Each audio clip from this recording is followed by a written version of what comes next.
When my daughter-in-law stood in my kitchen, the kitchen I'd renovated specifically so she'd feel comfortable hosting family dinners, and told me that her mother was a better woman than I could ever hope to be, I felt something inside me go completely still.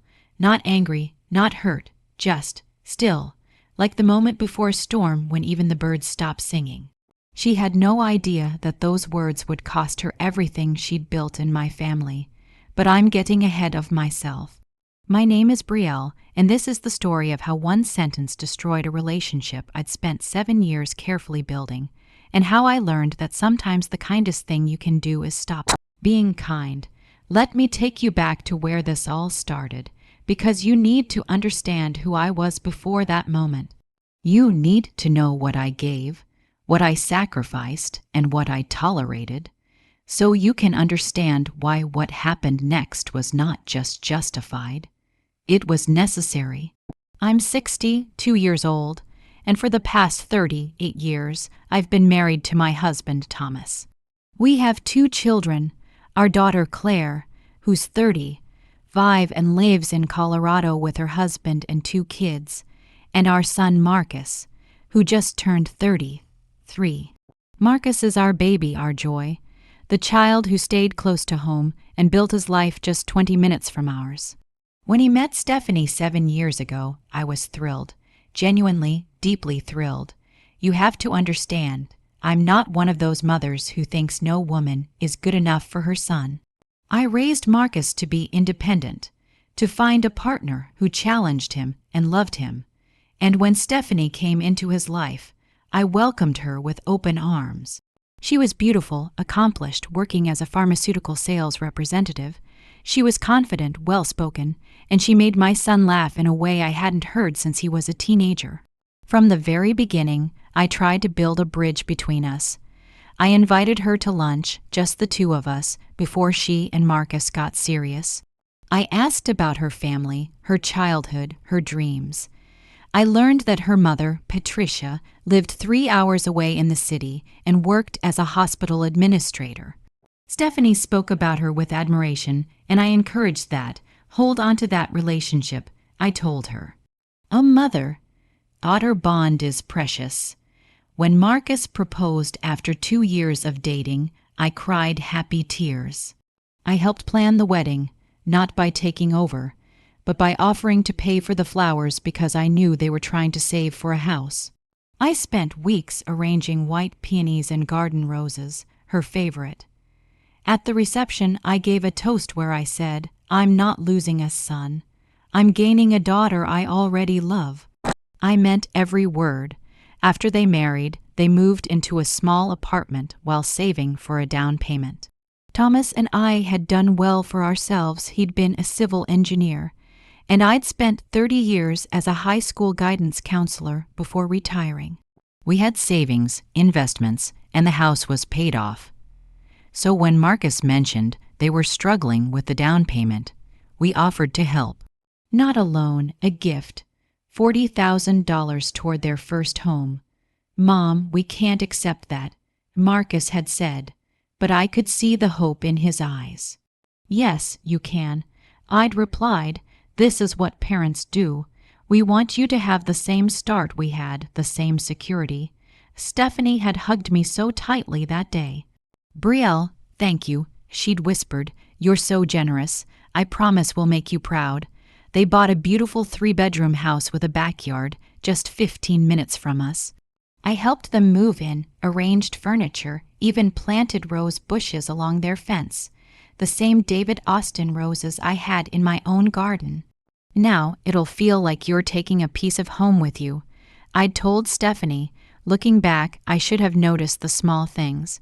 The way Stephanie's smile would tighten when I offered advice about gardening or cooking.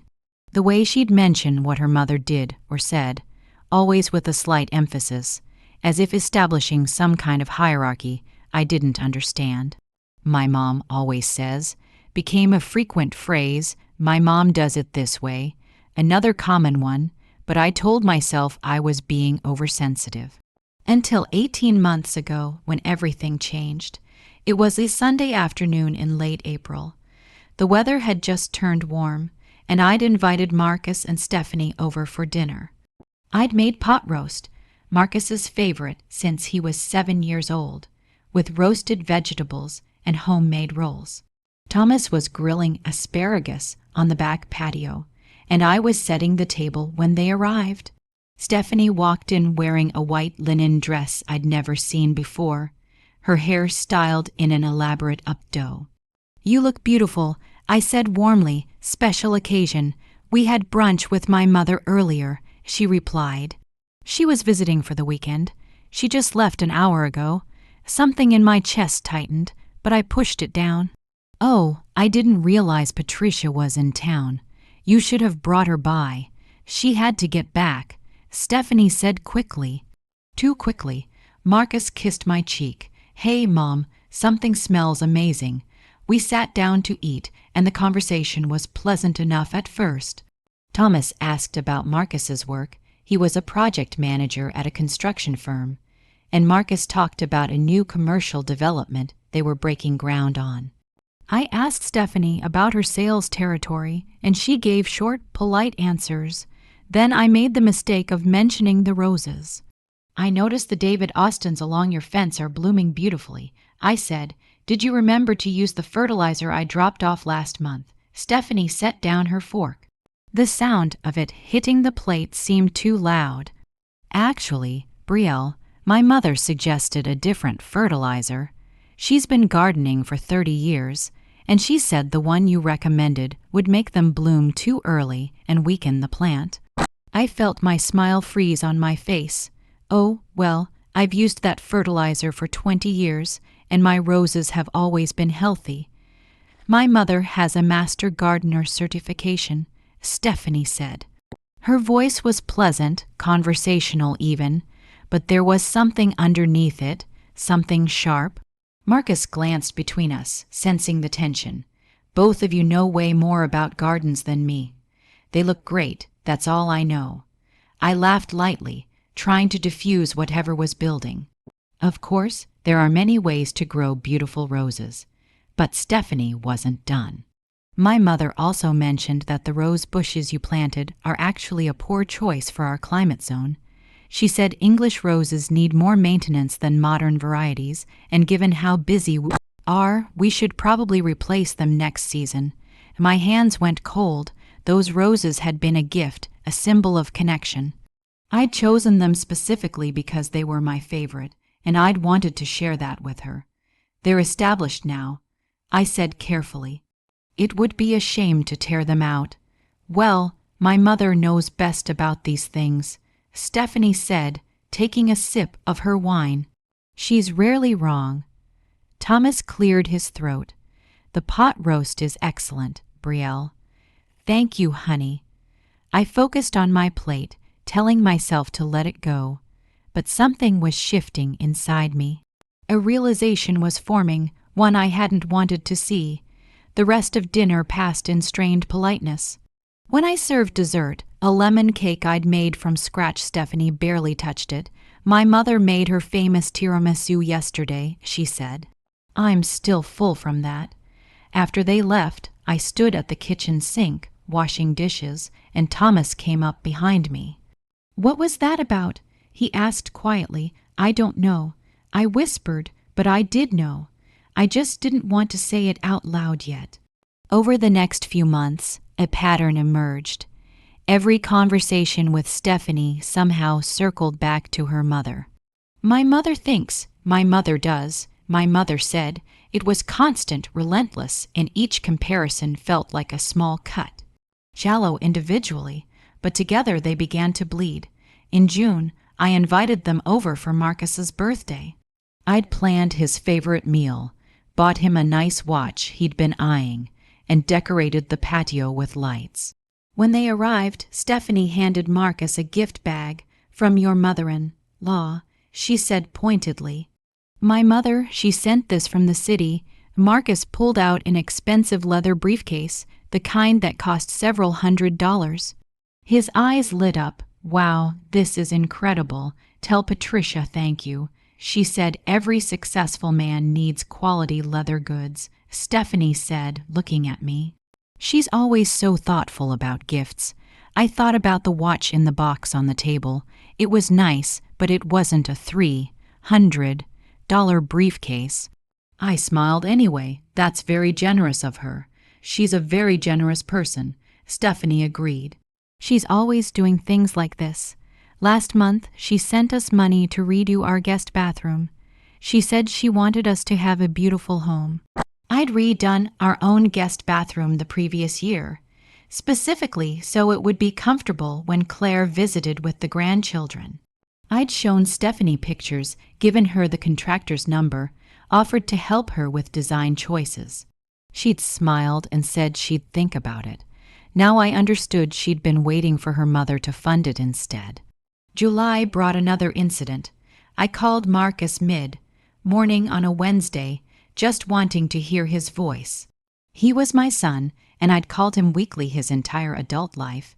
We'd chat for 15-20 minutes about nothing important, work, weather, weekend plans. It was our routine. "Hey, Mom," he answered, but his voice was distracted. "Hi, sweetheart. Is this a bad time?" "Kind of, yeah. I'm in a meeting. Can I call you back?" "Of course, no problem."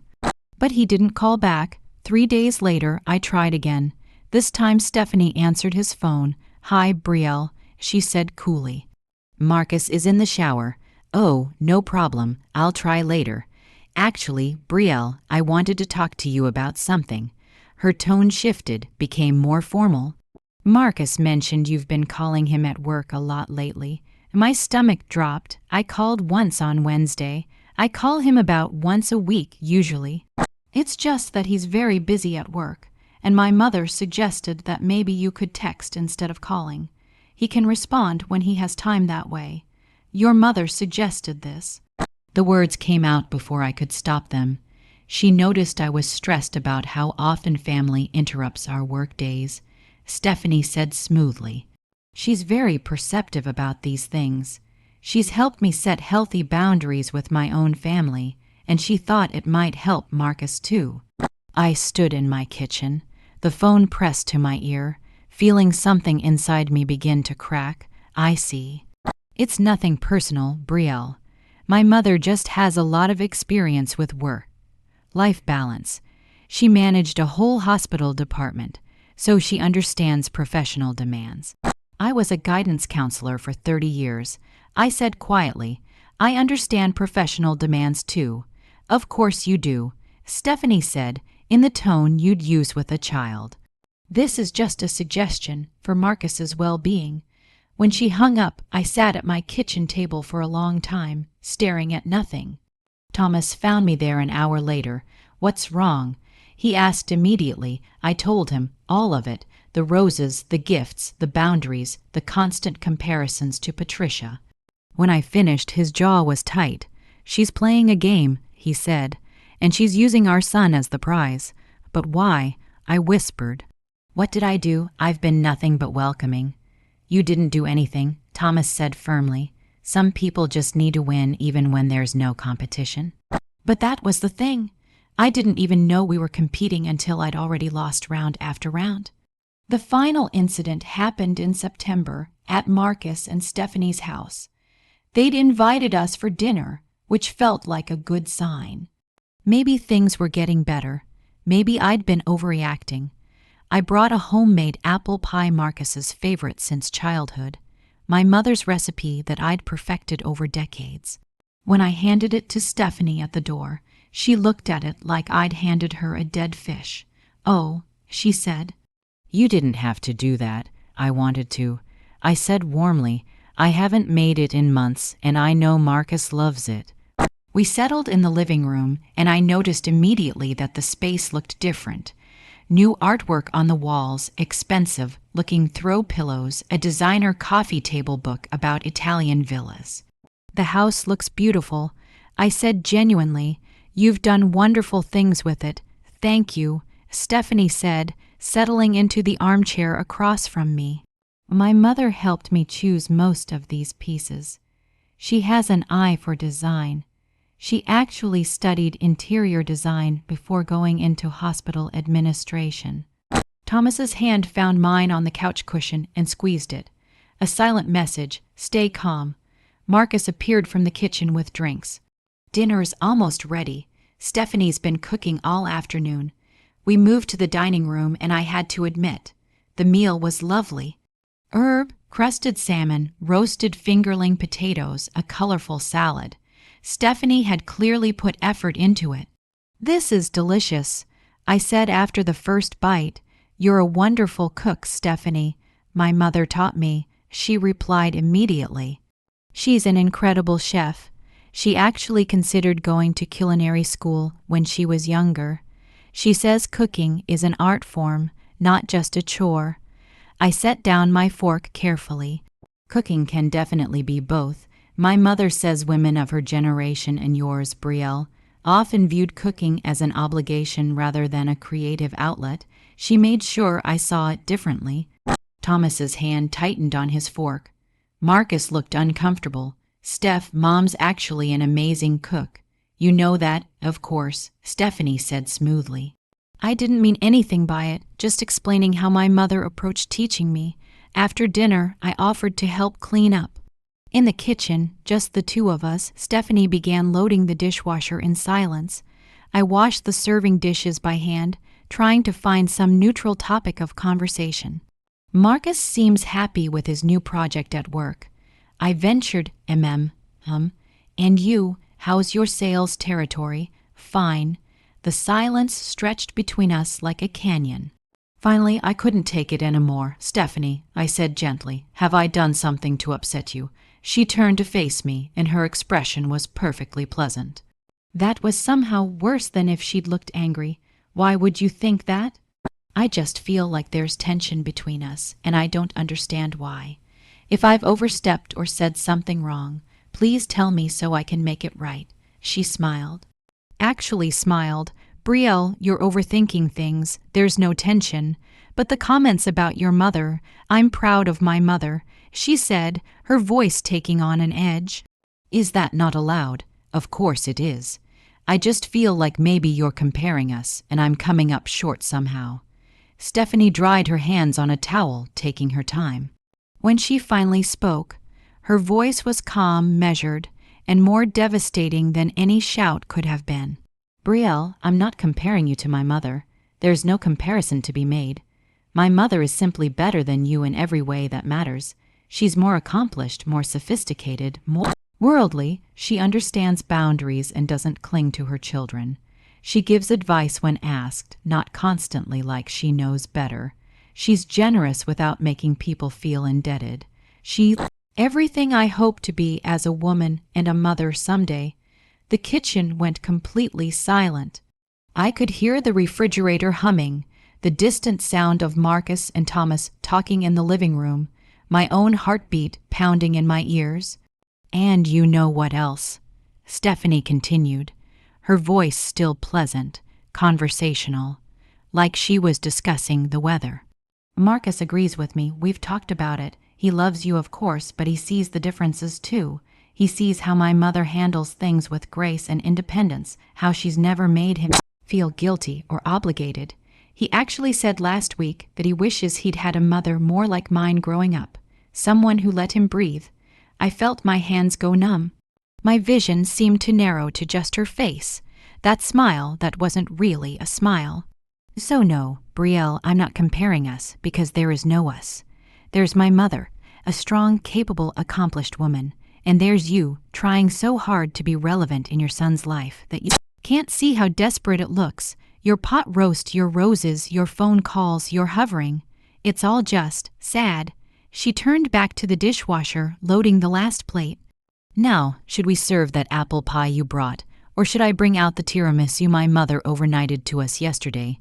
She makes it with imported mascarpone." I don't remember what I said next. I don't remember walking back to the living room, sitting down, or the rest of that evening. I know Thomas drove us home. I know I didn't cry. I know that when we got to our house, I walked straight to our bedroom, closed the door, and sat on the edge of the bed in the dark for 3 hours. And I know that in those 3 hours, something inside me changed fundamentally and forever. For 2 weeks after that night, I didn't call Marcus. I didn't text, I didn't reach out at all. Thomas was furious. He wanted to confront both of them immediately, but I asked him to wait. I need to think. I'd told him, and I did think. I thought about every interaction I'd had with Stephanie over 7 years. Every comment, every comparison, every subtle undermining. And I realized something that made my blood run cold. This wasn't new. This had been building from the beginning. I'd just been too eager to be liked, too desperate to be a good mother-in-law, too willing to excuse and overlook. Stephanie hadn't suddenly decided her mother was better than me. She'd always believed it. She'd just finally felt secure enough in her position to say it out loud. Marcus called on the 13th day. "Mom, are you okay? You haven't called." My son's voice, worried and familiar, almost broke my resolve. "Almost, I'm fine, sweetheart, just busy." "Oh, okay. Well, Stephanie and I were wondering if you and Dad wanted to come over this weekend. She's making her mother's famous lasagna recipe." Of course she was. "We'll have to check our schedule and get back to you." There was a pause. "Mom, is everything okay? You sound different." "I'm perfectly fine, Marcus. I'll call you later this week." I didn't call him later that week or the next week. Or the week after that. Every time my phone rang with his name, I'd stare at it until it went to voicemail. Thomas answered a few times, keeping the conversation short, neutral. "Your mother's fine, just resting. We've been busy with some projects around the house. We'll see you soon." But what I didn't know was that things were about to get even worse. In early October, Thomas and I went to our bank to discuss some investment changes. We'd been meaning to update our beneficiary information on our accounts, standard estate planning stuff we did every few years. Our banker, Harold, was an old friend who'd handled our accounts for 20 years. So, Harold said, pulling up our information on his computer, "You want to make sure everything's in order for your kids. Smart thinking.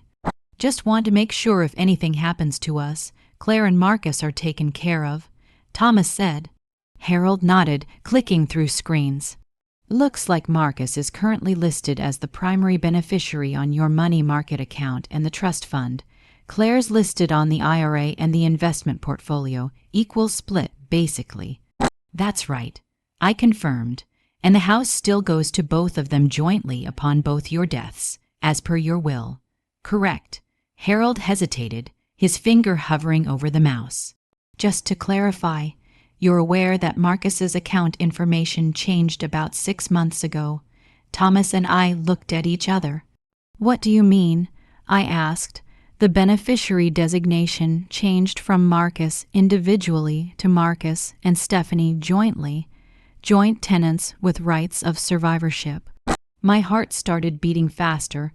"I don't understand. We never changed that." Harold's face went pale. Oh, no. Let me pull up the paperwork." His fingers flew across the keyboard, and after a moment, he turned the monitor toward us. "See, here's the form that was submitted in April. It has both your signatures." I leaned forward, studying the document. There, in what looked like my handwriting, was my signature, and Thomas's beside it. The form was dated April 17th, less than 2 weeks after that Sunday dinner with the pot roast. "Harold," I said slowly, "I never signed this." "Neither did I," Thomas added, his voice dangerous. Harold's professionalism cracked. "Are you saying these signatures are forged?" I pulled out my phone with shaking hands and texted Marcus. "Did you or Stephanie change any beneficiary information on our bank accounts?" I showed Harold. "I'm asking my son right now." The three of us sat in tense silence for 4 minutes until my phone buzzed. "Marcus, what? No. Why? Me. Someone filed paperwork to change beneficiaries. Forms that have mine and your father's signatures. Forms we never signed. Marcus, that's crazy. Are you sure?" "Me." Harold's showing us the paperwork right now. A longer pause, then, "Let me ask Stephanie. She might know something." Might know something. That sentence told me everything I needed to know. Harold cleared his throat. "Mrs. Walker, if these signatures are forged, this is fraud. Bank fraud and forgery. We need to file a report. Not yet, I said, my mind racing. Give me 24 hours. Brielle, Thomas started. 24 hours, I repeated, looking at my husband. Please, Harold nodded reluctantly. I'll put a freeze on any changes to the account in the meantime, and I'll pull records of any other activity on all your accounts over the past year, just in case. We drove home in silence. My phone rang twice. Marcus calling, but I didn't answer. When we pulled into our driveway, Thomas turned off the car, but neither of us moved. She did it, he said quietly. Stephanie forged our signatures. We don't know that for sure, I said, but even I didn't believe my own words. Who else would have access to documents with our signatures? Who else would want to ensure they got that money instead of just Marcus? That was the question, wasn't it? Because the change wasn't to add Stephanie as a secondary beneficiary. It was to make her a joint beneficiary with Marcus, meaning if something happened to us and then something happened to Marcus, the money would go entirely to her. Not Claire, not Marcus's future children, her. My phone rang again. This time it was a number I didn't recognize with our area code. I answered, Mrs. Walker, this is Detective Amanda Reeves with the County Sheriff's Office. Your banker, Harold Chen, called to report a potential fraud case. Can you come down to the station? I looked at Thomas. They already called the police. 2 hours later, we were sitting in a small conference room at the sheriff's office, reviewing documents. Detective Reeves was a woman in her early 40s with kind eyes and a no-nonsense demeanor. Forgery cases are tricky, she explained. We need to prove who had access, who had motive, and who had the means. Can you think of anyone who would have had access to documents with your signatures? Thomas and I thought carefully. Family, I said finally.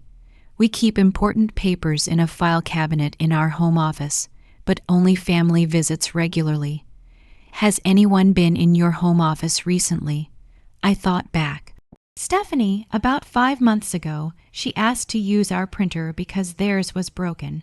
She needed to print something for work. So she was alone in that room. Yes, for maybe 15, 20 minutes. Detective Reeves made notes. And this beneficiary form, it would have had your signatures on previous versions in the bank's files. Correct. Yes. Thomas said, from when we set up the accounts years ago. So someone could have accessed the old forms, traced or copied the signatures onto the new form.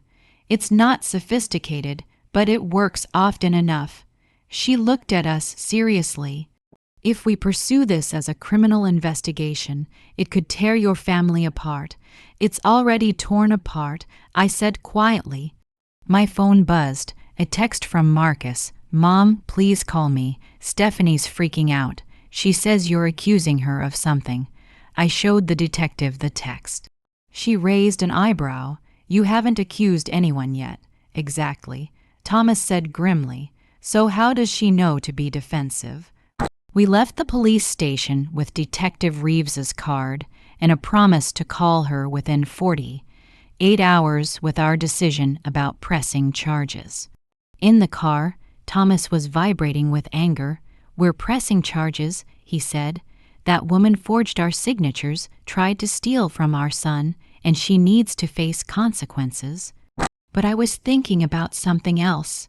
Something that had been bothering me since Harold showed us that form. Thomas, pull over for a minute. He pulled into a shopping center parking lot and looked at me. What is it? The form was filed in April, 6 months ago. Harold said our account information changed 6 months ago. Right, so. So we got that statement in May and June and July. Every month since then, we've gotten statements showing Marcus and Stephanie as joint beneficiaries. The bank must have sent confirmation of change. Thomas's eyes widened, and we never noticed. Because we barely look at those statements anymore. We check them online mostly, and we don't drill into the beneficiary details unless we're updating things. I pulled out my phone and logged into our bank account, navigating to the money market account. There it was, beneficiaries, Marcus Walker and Stephanie Walker, JT Rose. But here's what's interesting, I continued. Someone had to know we wouldn't notice. Someone had to be confident we wouldn't check, wouldn't question, wouldn't catch it until we died or updated our estate plan. That takes planning. Calculation. Thomas stared at me. What are you thinking? I'm thinking this isn't the only thing she's done. I'm thinking we need to look deeper before we do anything. I texted our daughter Claire. Call me when you have privacy. Important. Claire called 15 minutes later, during her lunch break. I put her on speaker and explained everything. The months of comparisons to Patricia, the kitchen confrontation, the forged signatures. When I finished, there was a long silence. Then Claire said, "Mom, I need to tell you something. Last Christmas, Stephanie asked me about your and Dad's finances." My blood went cold. What did she ask? She said it casually, like she was making conversation. We were helping clean up after dinner, and she said something like, "Your parents are so generous, they must have done really well for themselves." I said you guys were comfortable, but not rich or anything. She pressed a little, asked if you had investments, real estate beyond the house, that kind of thing. What did you tell her? I said I didn't really know the details, which is true. I know you have retirement accounts and some savings, but I don't know amounts. She seemed disappointed. Thomas and I exchanged looks. Why didn't you mention this before? He asked, because it seemed like small talk at the time. But now, Claire's voice cracked. Mom, I'm so sorry. I should have seen she was fishing for information. It's not your fault, honey. I assured her, but inside, pieces were clicking together.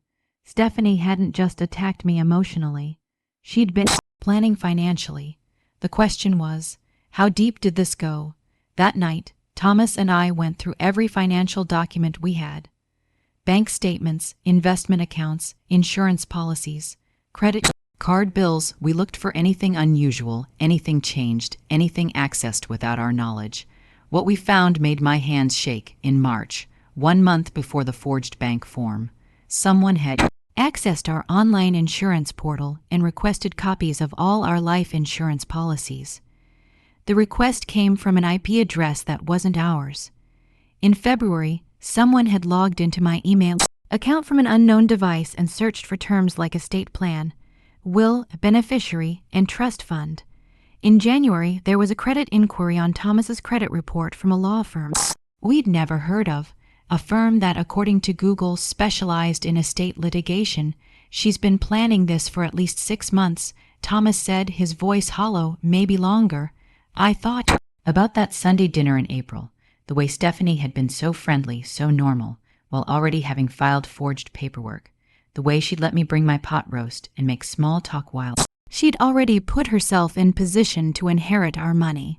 We need to know how much Marcus knows, I said. You think he's involved? I don't know, but I need to know. I called Marcus. He answered on the first ring, his voice tense. Mom, thank God, what's going on? Stephanie said you're at the police station, that you're accusing her of something with the bank. How did she know I was at the police station? I asked calmly. I never told her that. Silence. Then I don't know, she must have assumed. Marcus, I need you to be very honest with me. Did you know that someone changed the beneficiary information on our money market account to make Stephanie a joint beneficiary with you? What? No, that doesn't even make sense. Why would? Did you know that someone has been accessing our financial accounts and records without our permission? Mom, no. I swear to God, no. What are you talking about? I believed him. I heard genuine confusion and fear in his voice. My son didn't know, but his wife did. Marcus, I need to ask you something, and I need you to think very carefully before you answer. Has Stephanie ever talked about our finances? Asked questions about our assets, our estate plan? What? We have a long pause. She's mentioned it a few times, just in passing, asking if you guys were okay financially, if retirement was comfortable. And what did you tell her? The truth that you guys are fine, that you have savings and investments, that you'd both worked hard and saved well. His voice got smaller. Mom, did Stephanie do something? I didn't answer him directly.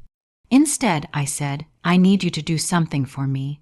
Tonight, when you get home, I need you to check your home office. Look for any documents with our signatures on them. Old birthday cards, copies of checks, anything. And then I need you to check Stephanie's computer and files. Look for anything related to our finances. Mom, I can't just go through Stephanie's things. Marcus, I said, my voice harder than it had ever been with him. Your wife forged mine and your father's signatures on bank documents. That's a felony. If you want to protect her, now's the time to start asking yourself why she'd need protecting. I hung up. Thomas looked at me with something like awe. You think he'll do it? He's my son, and underneath everything, he's a good man. He'll do it. At 11:47 p.m., my phone rang. Marcus's name. I answered without saying hello. Mom. His voice was wrecked, broken. I found them. Found what? Copies of your signatures, different documents, different years. She has them in a folder on her computer labeled Walker Family Documents. And there's more. She has a spreadsheet. It lists all your accounts with estimated balances. It has notes about the house value, the cars, everything. There's even. He made a sound like a sob. There's even a timeline, dates and goals. What kind of goals? Things like establish trust with in-laws, gain access to home office, confirm account details. Mom, the dates go back 5 years, 5 years. My entire body went cold. 5 years meant this had started just 2 years into their marriage. 2 years of planning, manipulating, positioning herself. All while I've been trying to love her like a daughter. Marcus, where's Stephanie now? She went to bed an hour ago. She doesn't know I'm looking. Listen to me very carefully. I need you to take photos of everything you found, the folder, the spreadsheet, all of it. Send them to my email. Then I need you to put everything back exactly as you found it. Mom, shouldn't we call the police? Not yet. I need to understand the full picture first. But she committed fraud. She's been planning this for years.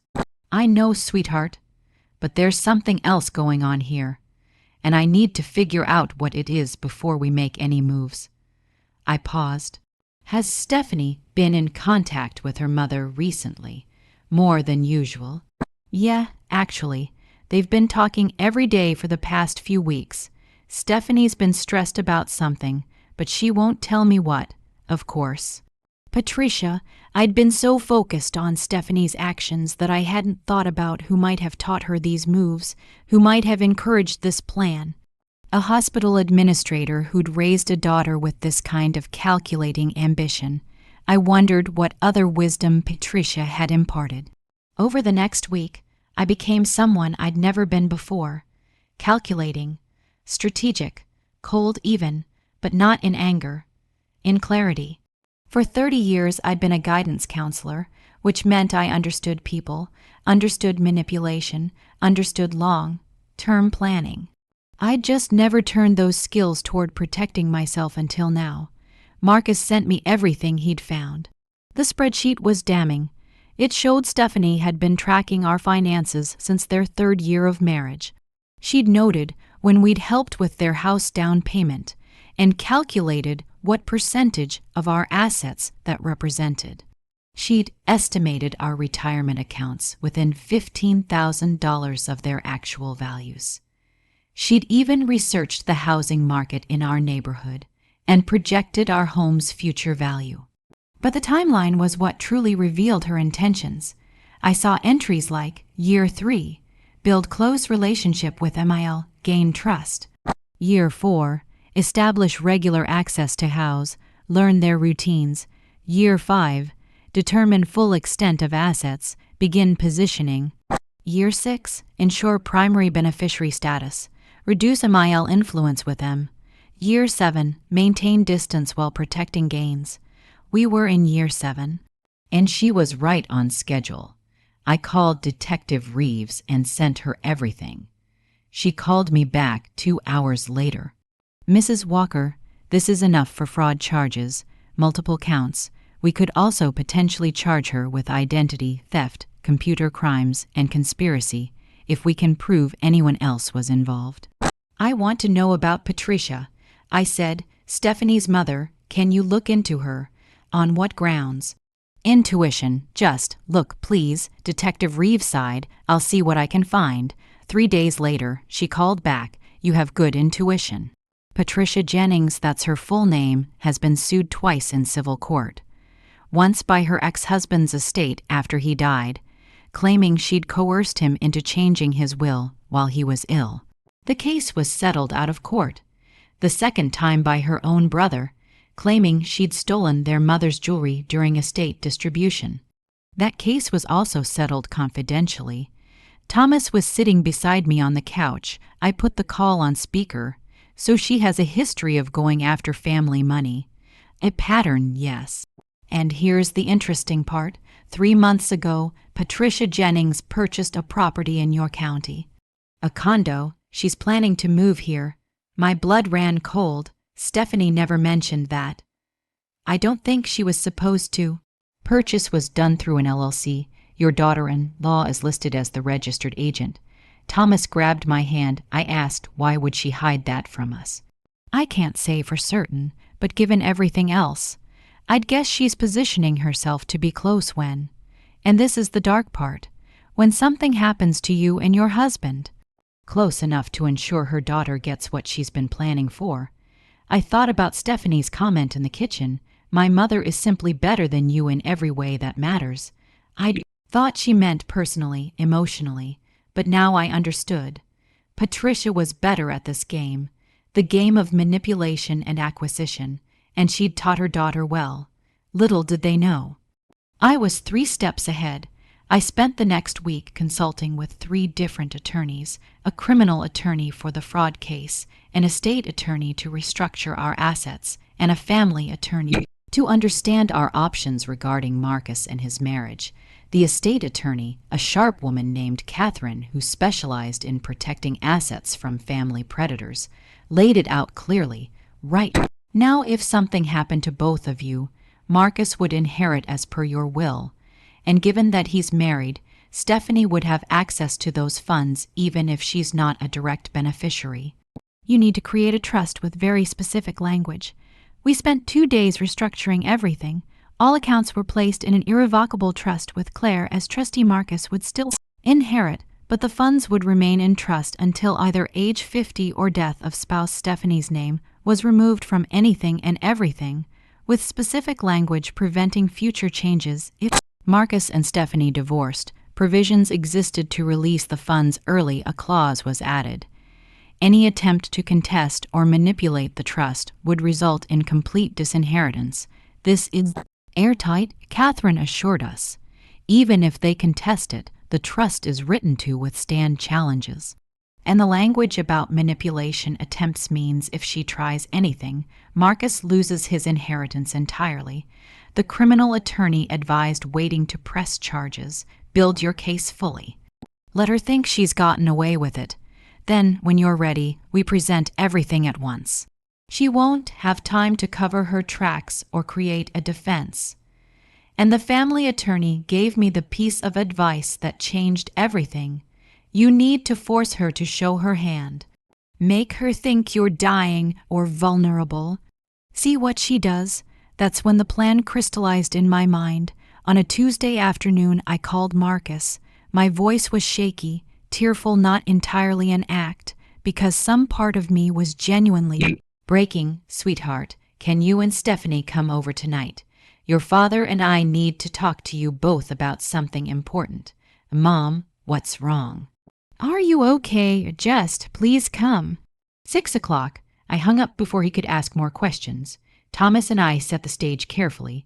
We made our living room look slightly disheveled.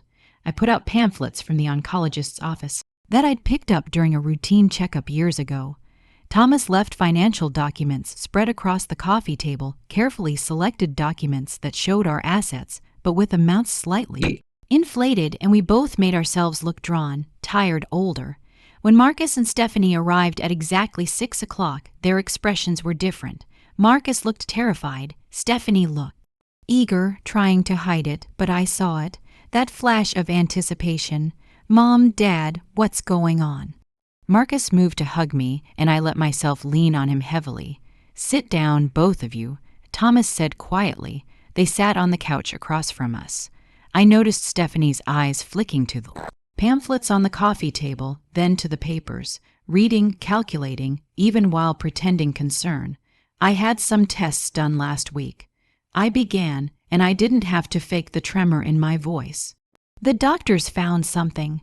Marcus's face went white. Found what? They're not sure yet. They need more tests. But they're using words like aggressive and advanced end. I let my voice break. I'm scared. Marcus was across the room in a second, kneeling beside my chair, his hand on mine. Mom, no. No, what kind of doctors? What tests? We'll get second opinions. We wanted you to know. Thomas interrupted gently, his hand on Marcus's shoulder. Because we need to make sure our affairs are in order.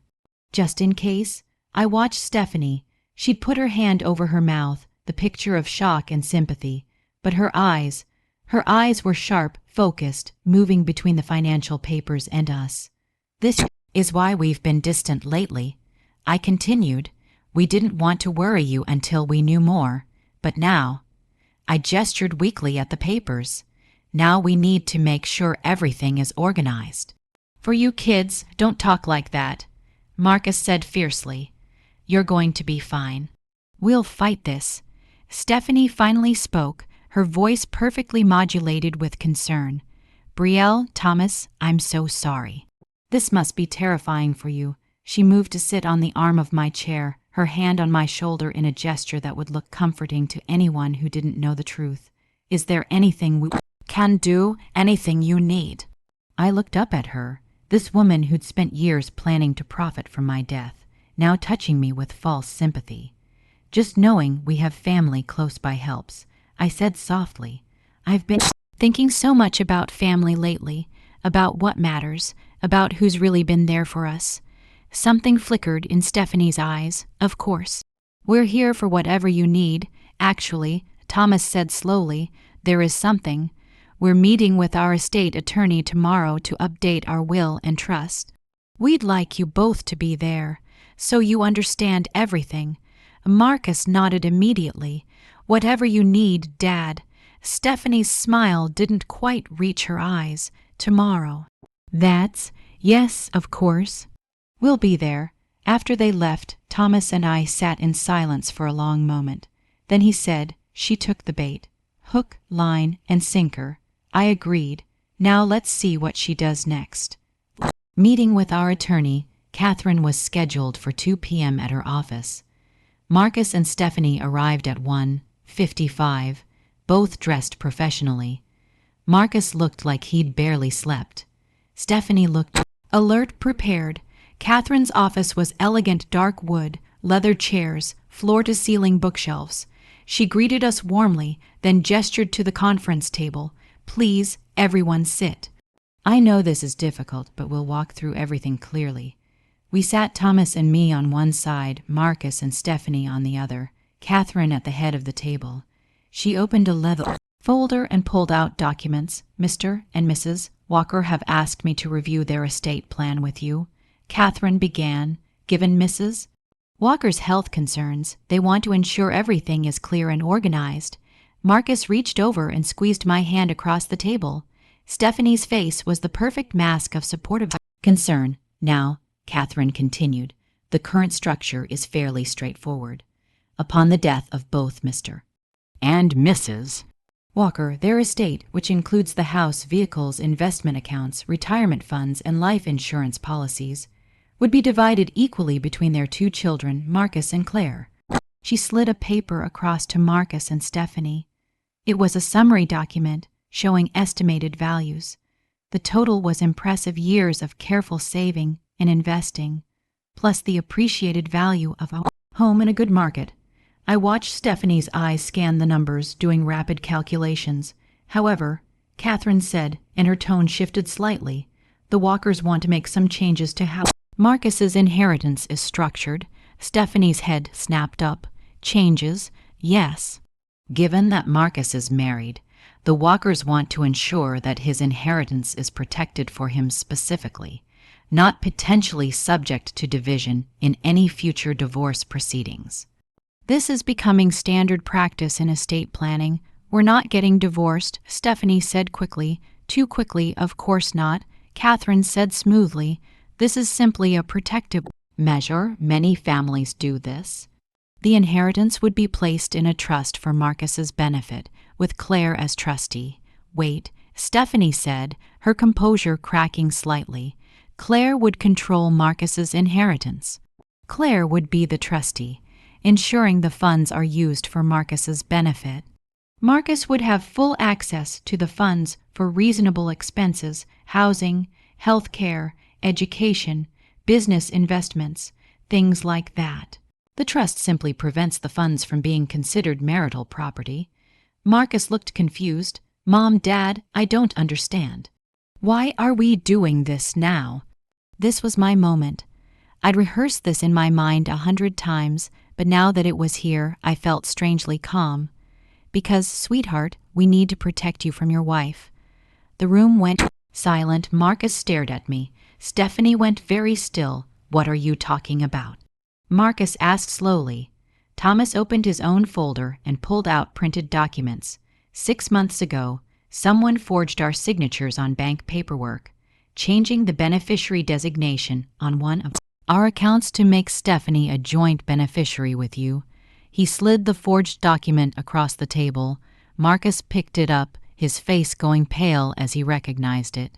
He'd seen it before. That night he'd gone through Stephanie's computer. That's not all, I continued quietly. Someone has been accessing our financial accounts without permission, tracking our assets, and planning how to ensure she'd benefit from our estate.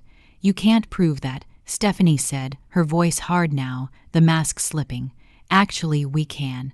Catherine opened her own folder and pulled out a thick stack of papers. These are the contents of your computer, Mrs. Walker. The spreadsheet tracking the Walkers' finances. The folder containing copies of their signatures. The timeline documenting your 5-year plan to manipulate your way into their estate. Stephanie's face went from pale to red. You went through my personal computer. Marcus did, I said gently, after I asked him to, after I explained what you'd done. Stephanie turned on Marcus, fury in her eyes. You betrayed me. You violated my privacy for them. You forged my parents' signatures. Marcus said, his voice hollow. You've been planning to what? Wait for them to die so you could take their money. Our money, Stephanie hissed. You're their son. Any money they have should be yours, should be ours. But she pointed at me. She's always held it over you. Always made you feel like you owed her something. I was trying to protect what should have been yours anyway. By committing fraud, Thomas's voice was steel, by forging signatures and accessing private accounts. Catherine cleared her throat. Mrs. Walker, I should inform you that these actions constitute multiple felonies. Bank fraud, forgery, identity theft, computer crimes. The Walkers have already filed a police report, and criminal charges are being prepared as we speak. Stephanie shot to her feet. You're lying. You're trying to scare me. I pulled out my phone and showed her Detective Reeves's number in my recent calls. I can call her right now if you'd like. She's waiting to hear from us. This is insane, Stephanie said, but her voice was shaking now. Marcus, are you going to let them do this to me? To us. Marcus stood slowly. He looked at me, then at Thomas, then finally at his wife. Did you do it, Stephanie? All of it. I was protecting our future. Did you do it? She stared at him, breathing hard. Then she said, yes. I did, because your mother has been holding you back your entire life. She smothers you, controls you, makes you feel guilty for having your own life. My mother warned me about women like her. Women who can't let go, who can't let their children grow up. I did what I had to do to free you from that. The words hung in the air like poison. Marcus looked like he'd been slapped. Free me. By stealing from my parents, by forging documents and committing crimes, by ensuring we'd have what we deserve. What we deserve, Marcus repeated slowly. Then he turned to Catherine. What happens now? Catherine looked at Thomas and me. We discussed this moment, planned for every possible direction it could go. That depends on your parents, she said. They can press charges, or they can't. Handle this as a family matter. Stephanie's eyes snapped to me. I saw hope flicker there, hope that I'd be weak, forgiving, the dorm, as she'd counted on me being. I stood up, walked around the table, and stopped directly in front of her. We were the same height, eye to eye. I spoke clearly, calmly, with every ounce of authority I'd earned over 6 decades of life. You told me your mother was better than me, that I was desperate and sad, that Marcus wished he'd had a mother like her instead of me. You said there was no comparison between us. I paused. You were right about one thing. There is no comparison. Because I raised my son with love and integrity. I taught him honesty, respect, and the value of family. Your mother taught you manipulation, greed, and entitlement. Stephanie's face twisted. At least my mother is successful. At least she's accomplished. She's not some small town guidance counselor who thinks a pot roast makes her special. No, I agreed. She's a woman who's been sued twice for going after family money. A woman who's taught her daughter that people are resources to be exploited. And you know what? She is better than me at that. Much better. But being good at being bad isn't something to be proud of. I turned to Marcus, my son, my baby, who was standing there with his world crumbling around him. Marcus, I love you. I will always love you. And because I love you, I'm going to do something that might hurt you now, but will save you in the long run. I looked back at Catherine and said the words I'd been preparing for days. Pressing charges, all of them. Stephanie's gasp was sharp, disbelieving. You can't, Marcus. Stop her. But Marcus was looking at me with something like awe and heartbreak mixed together. Mom, you deserve better than this, I told him. Better than someone who sees your family as a bank account. Better than someone who committed crimes against the people who raised you. And maybe you don't see that yet, but someday you will. Catherine stood. I'll call Detective Reeves. She'll likely want to bring Mrs. Walker in for questioning today. Stephanie backed toward the door, her eyes wild. You're going to regret this. My mother will. Your mother can't help you. Thomas said quietly. We've already shared her history with the detective. Her pattern of financial manipulation. If anything, it establishes that you learned this behavior from her. It makes the case stronger, not weaker.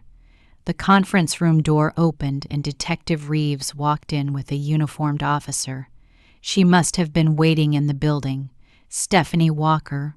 She said formally, I'm going to need you to come with me to answer some questions about allegations of bank fraud and forgery. Marcus, Stephanie pleaded, turning to him one last time. Are you going to let them do this after everything, after 7 years? Marcus looked at her, and I saw something break in his face. Something that had probably been cracking for a while, but was only now shattering completely. After 7 years, he said quietly, I'm realizing I never really knew you at all. The legal process took 4 months. Stephanie was charged with multiple felonies, forgery, fraud, identity theft, and computer crimes. Her attorney tried to negotiate a plea deal, but we refused. This needed to go on record, needed to be documented, needed to be real. During those months, Marcus stayed with us. He filed for divorce the week after Stephanie was arrested. She fought it initially, tried to claim he was abandoning her during a difficult time. But once the evidence against her became clear, even her attorney advised her to accept the terms. The divorce was finalized 3 months after it was filed. Marcus got the house we'd helped them buy, which seemed fitting. Stephanie got nothing. The prenuptial agreement she'd signed before the wedding, which she'd probably long forgotten about, protected Marcus's assets and any gifts from family. Patricia tried to intervene once, calling me directly. I'll never forget that conversation, Mrs. Walker, she'd said, her voice dripping with false friendliness. I think there's been a terrible misunderstanding. Stephanie is a good girl. She made a mistake, but surely we can resolve this as families. Mrs. Jennings, I'd replied calmly, your daughter committed multiple felonies against my family. There's no misunderstanding. She was just trying to secure her future. You can understand that, can't you? As women, we have to look out for ourselves. I look out for myself by working hard and being honest. Your daughter looks out for herself by committing crimes. We're not the same. You're making a mistake, Patricia had said, her voice turning cold. You're tearing your own family apart over money. No, I'd corrected her. Your daughter did that when she decided my family's resources were hers for the taking. I'm just making sure there are consequences. Enjoy your condo, Mrs. Jennings. I hope it was worth it. I'd hung up before she could respond. The trial was brief. Faced with overwhelming evidence, the forged documents, the spreadsheets, the computer logs, Marcus's testimony about finding the files, Stephanie accepted a plea deal at the last minute. She pleaded guilty to 2 counts of fraud and 1 count of forgery. The sentence was 3 years in prison, with possibility of parole after 18 months, plus restitution and probation. On the day of sentencing, I sat in the courtroom with Thomas on one side and Marcus on the other. Stephanie was led in wearing an orange jumpsuit, looking small and scared. So different from the confident woman who'd stood in her kitchen and told me her mother was better than me. The judge asked if anyone wanted to make a statement before sentencing. I stood up, Your Honor. I said, my voice steady, I want the court to know that this wasn't about money. This was about trust, family, and basic human decency. The defendant didn't just forge documents. She spent years manipulating my family, undermining relationships, and planning to profit from our deaths. She's not sorry for what she did. She's sorry she got caught. I hope this sentence gives her time to reflect on the kind of person she wants to be.